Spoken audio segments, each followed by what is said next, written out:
उत्तर प्रदेश में 35 घंटे का कोरोना कर्फ्यू जारी है। कर्फ्यू कल रात 8 बजे से शुरू हुआ है और सोमवार लगभग सुबह 7 बजे तक लागू रहेगा। कर्फ्यू को लेकर मुख्यमंत्री योगी आदित्यनाथ ने कई निर्देश दिए हैं। जैसे ब्रेक द चेन अभियान के तहत जरूरी सेवाएं जारी हैं। बड़े पैमाने पर सार्वजनिक स्थलों पर सैनिटाइजेशन किया जा रहा है। सबसे बड़ी बात, कोरोना कर्फ्यू में कमिश्नर जैसे अधिकारी लॉ एंड ऑर्डर को कैसे मेंटेन कर रहे हैं, क्या व्यवस्था उनके द्वारा की गई है, कितनी कड़ाई से नियमों का पालन करवा रहे हैं। हमारे साथ कुछ शहरों से पुलिस कमिश्नर सीधे जुड़ रहे हैं जो हमें बताएंगे कोरोना कर्फ्यू की ग्राउंड रिपोर्ट क्या है और किस तरीके से वीकेंड लॉकडाउन का पालन कराया जा रहा है। तो हमारे साथ इस वक्त लखनऊ के police commissioner DK Thakur, Kanpur के पुलिस कमिश्नर असीम अरुण जुड़े हैं।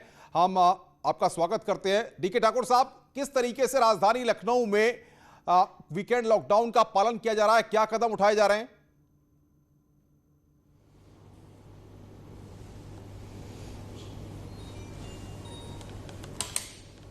डीके ठाकुर साहब, आपको मेरी आवाज मिल रही है? डीके ठाकुर साहब तक लगता है हमारी आवाज नहीं पहुंच रही। कानपुर के पुलिस कमिश्नर असीम अरुण हमारे साथ जुड़े हुए हैं। असीम जी, न्यूज़ 18 पर स्वागत है आपका। किस तरीके से कानपुर में पुलिस काम कर रही है और वीकेंड लॉकडाउन में क्या कदम उठाए जा रहे हैं? अनुपम जी, ये बड़ा कदम सरकार ने उठाया क्योंकि कोविड के जो मरीज हैं उनकी संख्या बढ़ रही थी और उसको नियंत्रित करने के लिए, कम करने के लिए बहुत ज़रूरी हो गया था कि रात्रि कर्फ्यू किया गया और उसके बाद में ये वीकेंड का 35 घंटे का कर्फ्यू है। इसको कल शाम से ही हम लोग ने लागू किया। पब्लिक का बहुत अच्छा कोऑपरेशन इसमें मिल रहा है और पुलिस को कोई बहुत ज़्यादा मशक्क़त या सख्ती नहीं करना पड़ रही है। लोग बड़े आराम से, स्वतः मैं देख रहा हूँ कि घरों के अंदर हैं और जिन संस्थाओं को अलाउ किया गया है, जैसे कि आवश्यक सेवाएं निरंतर चलने वाली फैक्ट्रियां, मीडिया आदि, उनको नियमानुसार परमिशन दी जा रही है और बहुत ही अच्छा सहयोग इसमें सभी लोग का मिल रहा है। निश्चित रूप से इसका अच्छा परिणाम मिलेगा। जो लोग मास्क नहीं लगाए हुए हैं, अगर वो लोग भी बाहर दिख रहे हैं या जिसको अपने घर परिवारों के पास जाना है या जिनके घर परिवार के लोग बीमार हैं या किसी को कहीं दिखाना है, तो उन लोगों के लिए क्या रियायत दी गई है? इसमें स्पष्ट किया गया कि जिनके पेशेंट अस्पताल में भर्ती हैं, वो चाहे कोविड हो चाहे नॉन कोविड हो, जब किसी का पेशेंट भर्ती होता है तो उनको एक तीमारदार का पास मिलता है। तो उस पास को हम लोग सम्मान कर रहे हैं और ऐसे व्यक्तियों को परमिशन दे रहे हैं कि वो अपने अस्पताल और घर के बीच में आवागमन कर सकते हैं। साथ ही साथ कहीं पे इसी प्रकार का विचलन अगर दिख रहा है तो हमने सभी अधिकारियों के नंबर सर्कुलेट किए हैं। अगर कहीं लास्ट कांस्टेबल जो ग्राउंड पे खड़ा है उसकी समझ में अंतर हो जाता है तो तुरंत ये सूचना हमको मिल जाती है और हम उसको रिजॉल्व कर देते हैं।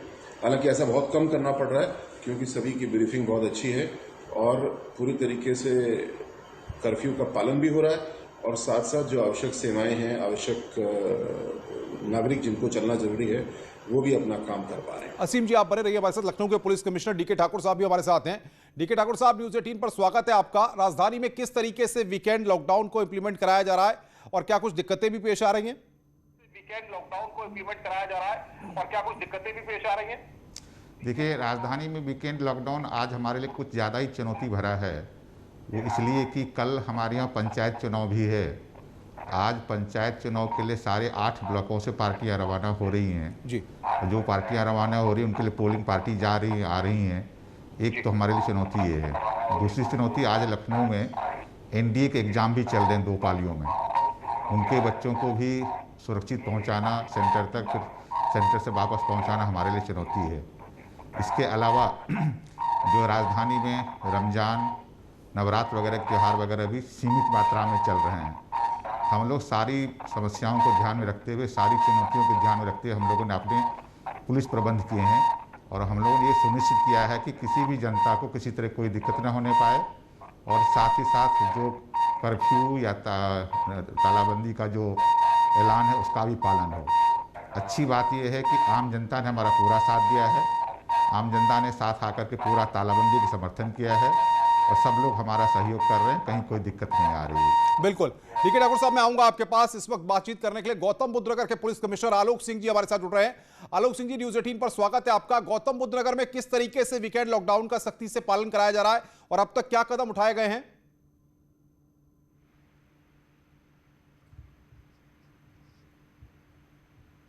फिर आ गया।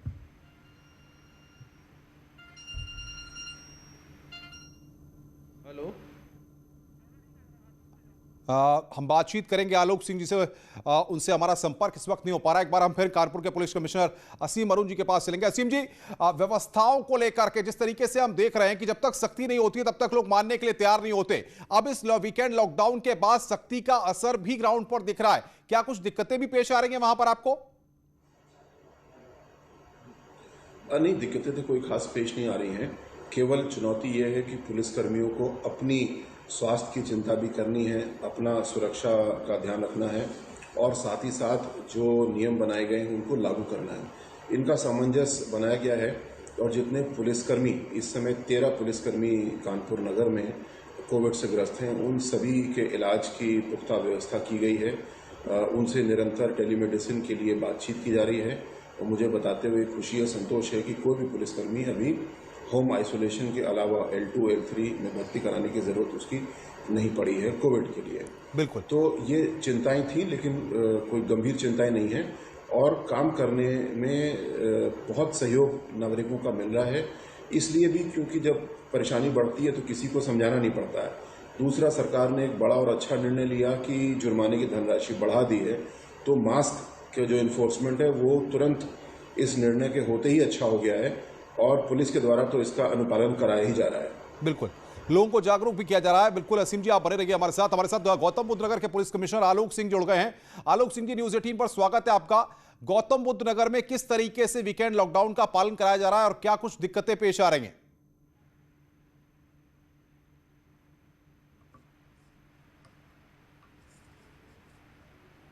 केवल वीकेंड लॉकडाउन पर इससे पहले भी 8 अप्रैल से जी यहाँ पर निरंतर रात में 10 बजे से लेकर और सुबह 5 बजे तक एक रात में कर्फ्यू लगाया जा रहा था और ऐसा दिल्ली की सीमाओं पर भी किया जा रहा था। तो इसके लिए लगातार एक अवेयरनेस कैंपेन हमने जारी किया था, जिसमें लगभग 300 से अधिक वाहनों से PA सिस्टम्स के माध्यम से जन सहयोग की हमने अपेक्षा की थी।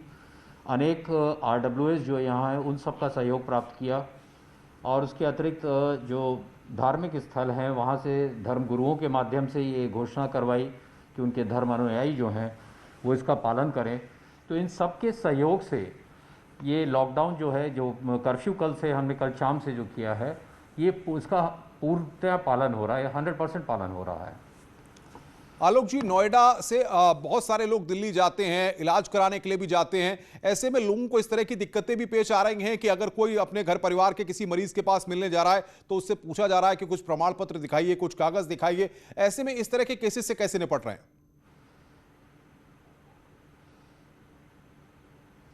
देखिए, इसके बारे में बड़े स्पष्ट ब्रीफिंग हमारी है हर नाके पे, हर पॉइंट पे, हर चेक पॉइंट पे, कि जो आवश्यक सेवाएं हैं जिसमें मेडिकल इमरजेंसीज और मेडिकल सेवाएं जो हैं वो सर्वोपरि हैं, नंबर 1 पे हैं वो प्रायोरिटी में। वहाँ कोई व्यक्ति जा रहा है तो उसको चेक करके एक बार प्रमाणित जरूर कर लिया जा रहा है, लेकिन उसको रोका नहीं जा रहा है। इसी तरह किसी को जो हवाई यात्रा करनी है या कहीं और यात्रा स्टेशन, रेलवे स्टेशन से करना है या अपने परिजन को कोई छोड़ने जा रहा है तो वो जो टिकट्स की कॉपी है उसके आधार पर उनको जाने दिया जा रहा है। और इसी तरह आप सभी को, जो मीडिया का इतना सहयोग हमको मिल रहा है, सभी मीडिया कर्मियों को भी उनके आई कार्ड के को देखकर आवागमन की सुविधा उपलब्ध कराई जा रही है। सोसाइटी कल्चर की आप बात कर रहे थे। नोएडा में, ग्रेटर नोएडा में सोसाइटी कल्चर है, बड़ी बड़ी हाई सोसाइटियां हैं जहां पर तमाम केसेस भी सामने आ रहे हैं। वहां के लोगों को भी जाहिर तौर पर कोई मैसेज दिया गया है या किसी तरह की कोई अपील आप न्यूज़ 18 के माध्यम से करेंगे? जी, मैं ये बताना चाहूँगा कि हम लोग लगातार अप्रैल के फर्स्ट वीक से लगातार RWS से संपर्क में हैं। मेरे द्वारा, डिस्ट्रिक्ट कलेक्टर द्वारा और बाकी यहाँ के सभी अधिकारियों द्वारा उनके साथ अनेक अवसर पर वर्चुअल मीटिंग की गई है और किस तरह से कोविड का जो प्रोटोकॉल है उसका पालन करें, इसके बारे में लोगों को बताया गया है।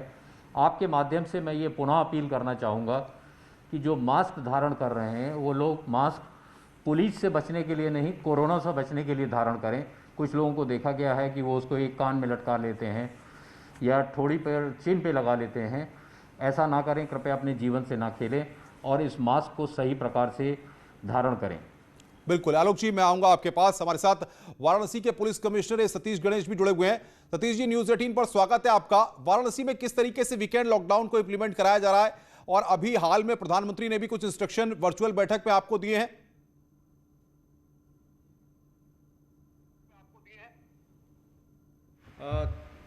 अनुपम जी, ऐसा है कि काशी में आज से करीब 2 दिन पहले जी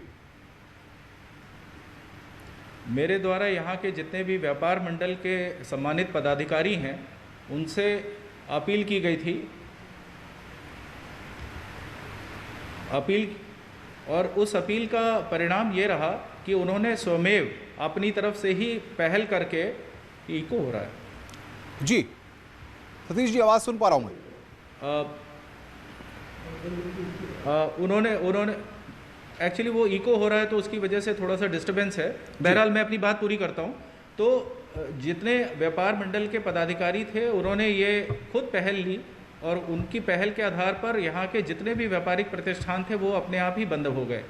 दूसरा, जब शासन और प्रशासन की तरफ से हम लोगों ने निर्देश जारी किए तो वाराणसी और काशी की जनता ने उसमें हम लोगों को भरपूर सहयोग दिया, जिसका परिणाम ये है कि गत रात्रि से और आज वाराणसी के सड़कों पर पूर्ण बंदी का एक नज़ारा दिखाई दे रहा है, जो आपके मीडिया के साथियों ने भी कवर किया है।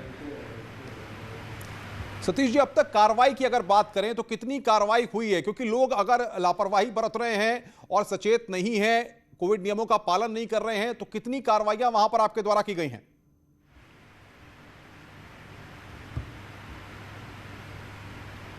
देखिए, ऐसा है कि हम लोग 3 pronged स्ट्रैटेजी पे काम कर रहे हैं। हमारे 3 ई के सिद्धांत हैं। सबसे पहला है एजुकेट, दूसरा है एनफोर्स और तीसरा है इवैल्यूएट।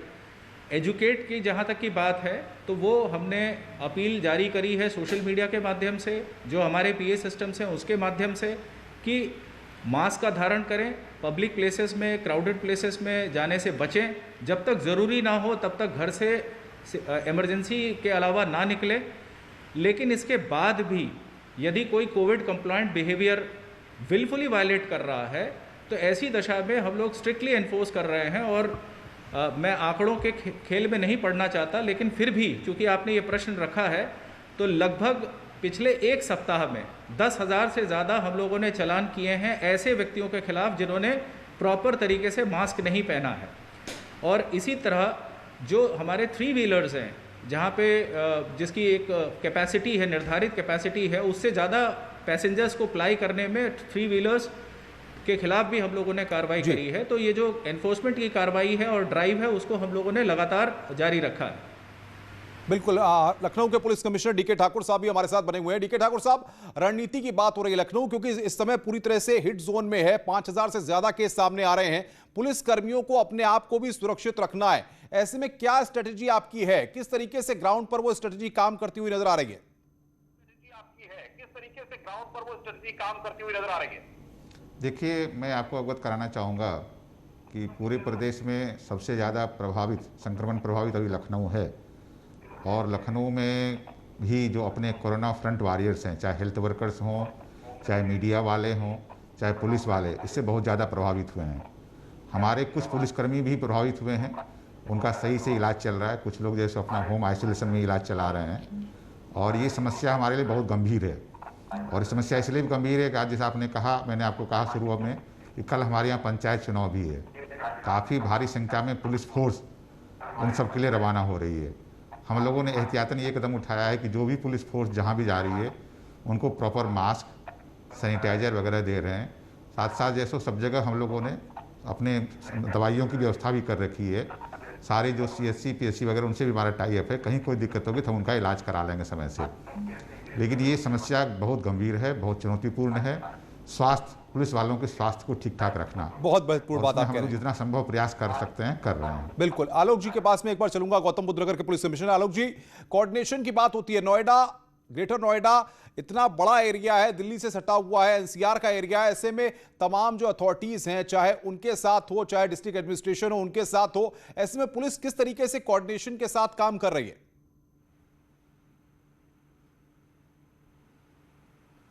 देखिए, मैं आपको बताना चाहूँगा कि जब कोरोना की पहली वेव आई थी, जो मार्च 2020 में, उसी समय से एक बहुत ही डेवलप्ड और high tech integrated command control system यहाँ पर बना लिया गया था, जिसमें सभी अथॉरिटीज़ से, सिविल एडमिनिस्ट्रेशन से, मेडिकल साइड से, पुलिस से और कुछ एनजीओज़ भी ऐसी हैं जो हमारे साथ लगातार कार्य कर रही थी आईटी सेक्टर्स की, ये सभी HCL के द्वारा तैयार किया गया था।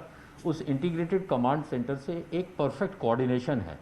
उस कोऑर्डिनेशन की वहाँ पर की वजह से हमारे पास जिस तरह की भी समस्या आती है तो संबंधित विभाग के सीनियर ऑफिसर्स वहाँ पर रहते हैं, 24/7 वो उसको सॉल्व कर रहे हैं।